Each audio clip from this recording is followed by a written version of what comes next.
નમસ્કાર વિધિ બોલવાનું કારણ એ છે પ્રત્યક્ષ દાદા ભગવાનની સાક્ષીએ વર્તમાની મહાવિદ્ય ક્ષેત્રમાં આપણે નમસ્કાર વિધિ કરતાં આજ સુધી જે કંઈ નમસ્કાર કરતા એમાં કંઈ સમજણથી નહોતા, એટલે એમાં કોઈને ગમે એવું ના ગમવાનું થોડું રહ્યા કરે, ના કરીએ એવું એ થાય. એટલે આમાં નમસ્કારમાં આખા બ્રહ્માંડમાં જેટલું પહોંચાડવા બધે પહોંચી જાય છે. સિમંદર સ્વામી ભગવાન પહોંચી ગયા એટલે અરિહંત આવી ગયા. ઓમ પરમેષ્ઠી ભગવાન તો એટલે જે આપણે આ વેદાંતમાં જે માનનારા છે બધા આપણી રીતે આ વેદાંતમાં બધું વેદાંત કહેવાય. આ સ્વામિનારાયણ એનો જ ભાગ છે, એમાંથી જ છે મૂળ વેદાંત.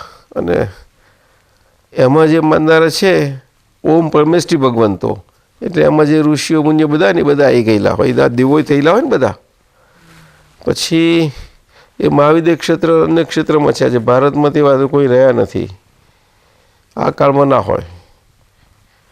એટલે વશિષ્ઠ મુનિ જેવા રામ કરતા એક બીજે બધા ક્ષેત્રમાં ખરા, એટલે જ્યાં કળિયુગ નથી, કાયમનો દ્વાપર યુગ છે.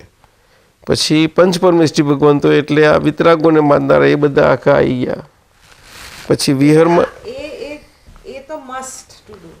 હા એટલે અને વિહારમાં તીર્થંકર સાહેબ એટલે બાકીના સિમંદર સ્વામી ભગવાનના બાકી હતા બધા જ આવી ગયા, કોઈ બાકી ના રહ્યું. એટલે આખો બ્રહ્માંડનો ભાગ આવી ગયો.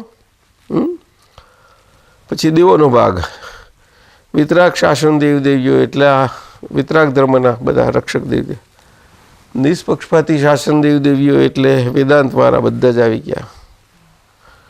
24 તીર્થંકર ભગવંતો એટલે આપણે આ કાળના ચક્રમાં અડધામાં છીએ આપણામાં, આમાં જે થઈ ગયા એટલે આ કાળમાં છીએ અડધિયામાં. એ 24 તીર્થંકરને આપણે યાદ કરીએ. તીર્થંકર ભગવતોનો તીર્થંકર ભગવતો એ તો સિદ્ધ થઈ ગયા છે, પણ આપણે વ્યવહારથી યાદ કરીએ. 24 તીર્થંકર બધો નમસ્કાર કરું છું. પછી આ કાળમાં વાસુદેવ જે મુખ્ય થયા છેલ્લા બધામાં પ્રખ્યાતિ પામેલા કૃષ્ણ ભગવાનને અત્યંત ભક્તિપૂર્વક એટલે બાકી બધાને પહોંચી જાય, બાકી બધાને પહોંચી જાય. શું કોઈ જગ્યાએ 63 સલાકા એવું મૂકવાની જરૂર જ નથી, પણ મૂકાઈ ગયું છે અને પછી રિપીટ થાય છે, એની જરૂર નથી. કૃષ્ણ ભગવાને એમ બધું એ થઈ જાય. પછી શું પછી દાદા ભગવાનનો આવ્યું. દાદા ભગવાનનો નમસ્કાર નિશ્ચય નમસ્કાર કહેવાય. બોલો શું કહ્યું? હા, નમસ્કાર બે જાતના. બોલો જલ્દી. પૂછો તો ખરા કયા કયા? તો ખરું માનો છો, હું બોલનાર પૂછનારો હું જવાબ આપનારો હું ખરા માણસ છો તમે લોકો. તો ક્વેશ્ચન પણ આપ્યું અને આન્સર પણ આપ્યું. વ્યવહાર નમસ્કાર અને નિશ્ચય નમસ્કાર બે જાતના નમસ્કાર. વ્યવહાર નમસ્કાર એટલે આપણે વ્યવહારમાં વિધિ બોલીએ છીએ બધા આવી જાય છે, આ બધા આવી ગયા બાકીના. અને નિશ્ચય નમસ્કાર એક જ જગ્યાએ હોય ત્યાં જ્ઞાની આગળ હોય છે.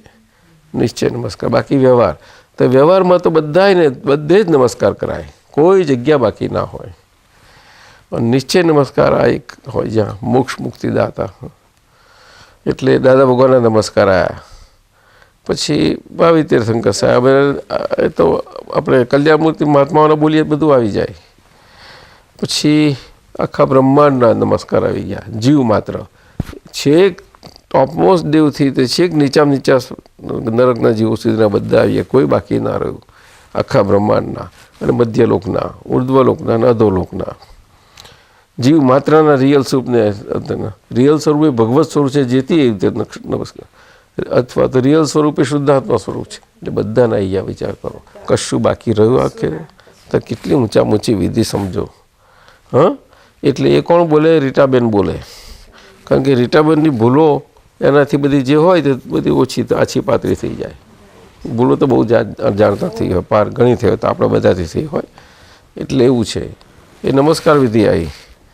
હવે આજ્ઞા પાડવામાં જરાક સહેલી મદદ જોઈતી હોય તો 9 કલમો રીટાબેન પાસે બોલાવવી કે રીટાબેન 9 કલમો બોલો.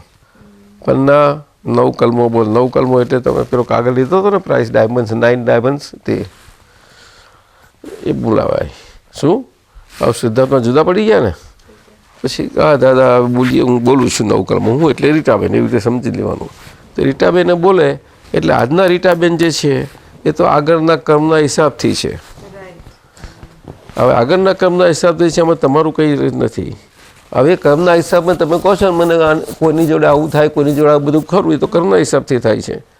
એમાં સરખાઈ ના આવે એટલા માટે આજ્ઞાઓ છે તે રીટાબેન આજે બોલે છે, અને આજે રીટાબેન છે તે આગળના હિસાબના છે, અને આજે બોલતા તમે છો તે જુદા, બે જુદા છે નોખા સ્પષ્ટ. એકનું એકમાં પણ આ બે વસ્તુ બને છે. શું? એટલે ડબલ રોલમાં કામ ચાલે છે. કેવું? બોલો.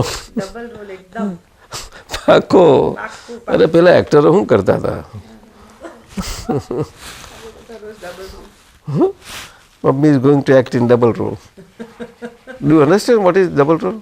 How? What? Like when there's something acting, two different things. શું કહે છે? Same person acting too. Yeah. સમજાયું ને? તો ના તમે સમજો ના, એટલે તમને કહેવા શું માગું છું કે આ રીતે આજે તમે બોલો છો એટલે દાદા ભગવાનને પ્રત્યક્ષ, દાદા ભગવાનને શુદ્ધાત્મા ભગવાન. એટલે રીટાબેન બોલે છે કે મારાથી કોઈનું અહમ ન. હવે આગળના કર્મના હિસાબે રીટાબેન છે એમનાથી થશે ખરી ભૂલ, પણ આજે આ બોલનાર છે એને આપણે શક્તિ માગીએ છીએ, એટલે એની સામે એક આનો સામો પક્ષ ઊભો થયો, એટલે એ પક્ષ એનો ઓપોઝિટવાળો થયો, એટલે પેલાનું દબળ ઓછું કરશે. હવે સમજાય? એટલે આજ્ઞામાં હેલ્પ થશે તમને. It's a helping factor.